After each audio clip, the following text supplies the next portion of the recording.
guess you could say I've pulled quite the alpha move at Omega.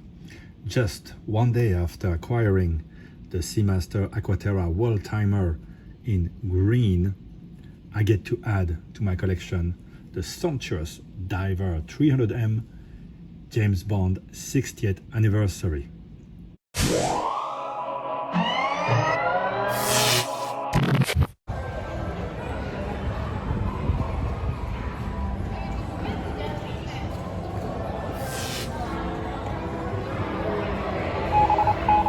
Bonjour mes amis, hi guys. Thanks for being back on the channel, following my adventures. It got pretty wild in the past 2 days, and I want to thank Amanda, of course, at the Pacific Place boutique of Omega here in Hong Kong, and my buddy Simon for making this possible. So this watch here, there's been a lot of videos about it already. It's been out for a few months. But they just trickle down at the boutique. There's quite a high demand for this beautiful, subtle reinvention again of the Seamaster 300M. And not easy to add it to your collection. It's not a limited edition though, so eventually everyone will get theirs, hopefully. What slows down the process is the need to, create this very cool barrel and gun animation, replicating, of course, the opening credits of James Bond very famously. So now this watch, it is a slow charm release. When you first see it, you're thinking, wow. First you're thinking the blue is very deep, very rich, very beautiful. But then you notice the things that have been removed, perhaps. The date window, the triangle at the 12, replaced by the 60 to mark the 60th anniversary, which is very discreet way to do so. You lose the ceramic bezel, replaced by the aluminum bezel. You lose the ceramic dial with those big laser etched waves, and they are etched instead into a very nice aluminum blue dial in a very thin spacing, just like the original 1995 GoldenEye watch, which is the first one that James Bond used an Omega and an Omega Seamaster back then. And people still look very fondly at that watch, which started with a quartz and then became the automatic model, and then came many other models after that. So it's a great return of this pattern. But yeah, at first you see the watch and you think, well, it's very, very simple. But then it's the little details that start to work their magic. And of course, that very cool case back. But really, the more I looked at it, and the more I thought, wow, they really made something quite fabulous with this piece, especially the contrast on this mesh bracelet, which we saw in the No Time to Die version of the Seamaster, is really beautiful. So why do I like it? The size is the same, still 42 millimeters.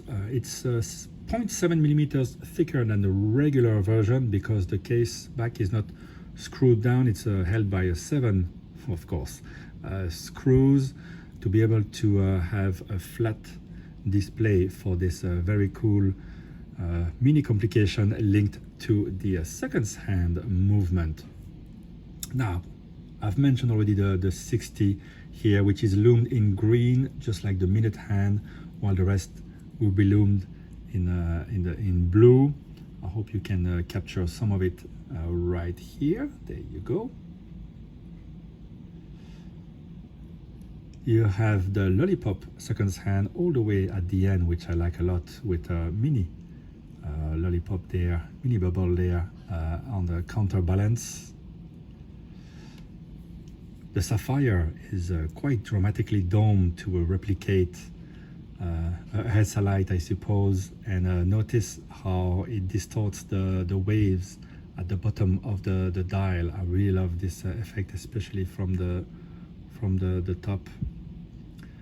I'm doing this video in a natural light to give a better idea of the color of the watch, so it's a little bit darker than I wish it would be, but hopefully you still get the idea.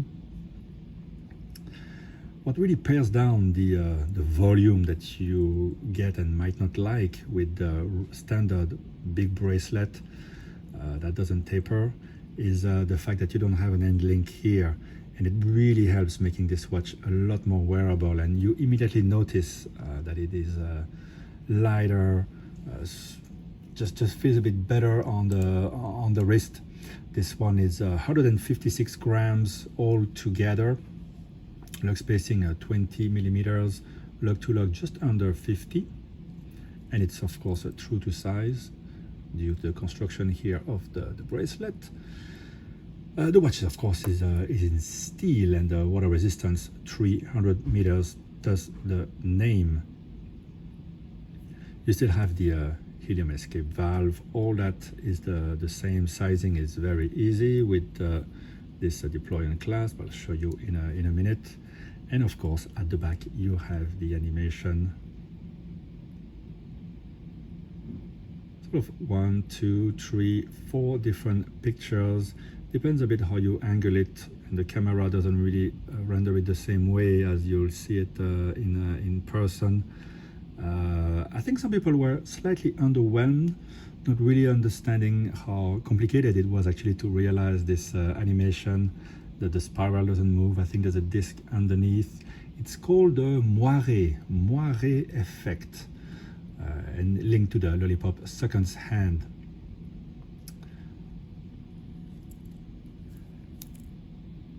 Really cool. Inside you have the caliber 8806, so this one is doesn't have the date. It is a highly anti-magnetic, up to 15,000 Gauss, SI14 silicone hairspring.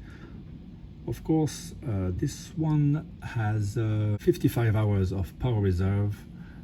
I believe this one is only going through one barrel, and it is META certified, and it runs at 3.5 Hertz, the classic coaxial escapement ideal speed. So there you go. Yeah, at first a bit hesitated, and then I thought, you know, I love James Bond, who doesn't? This is a great throwback to the first time James Bond wore it. And actually what I love is that the current version, the revamped version of the Seamaster is very beautiful, but to me, I've always said it's a bit too bombastic, those big etched waves. I always found them a bit too tiring after a while, and here you understand why people really love the original waves. It looks so refined, especially here with everything else in white. No faux loom, which I didn't like really on the No Time to Die version, but you still have the advantage of the mesh bracelet, and overall just a stunning piece. And it comes with that very cool box, really Omega. I think listen to what customers had to say, their feelings about too much iconography of James Bond, which sometimes look a bit silly. If it's too much on the dial here, basically you just have the 60, right? And you might notice the lollipop, but otherwise most people won't notice really what it is unless they really know and pay attention. And this is just for your own enjoyment privately. I think this is a really endearing watch, and yes, it is 40% more than the standard one, and yes, you get somewhat less in certain ways, but I think you also get a lot more in other ways, and it is less expensive, I have to say, than the No Time to Die. I'll show you how to thread the Milanese, which apparently doesn't come in a smaller format. I'm not sure why. So if you allow me to double wrist, I'll keep on my left this gorgeous addictive piece, and put on my right wrist this equally sumptuous one, very easy to close. And there you go. This is how it looks. It actually fits really well. You know, you don't have obviously many points to anchor it. So it actually fits perfectly my right wrist right now. So maybe I'll double wrist all the time. Let me zoom back a little bit. And there you go. This is what it looks like today for for me. I know it's a bit over the top, but sometimes the watches come to you and you just gotta let them in. And on those wise words of watch collector wisdom, I'm looking forward to reading your comments. Bye bye, guys.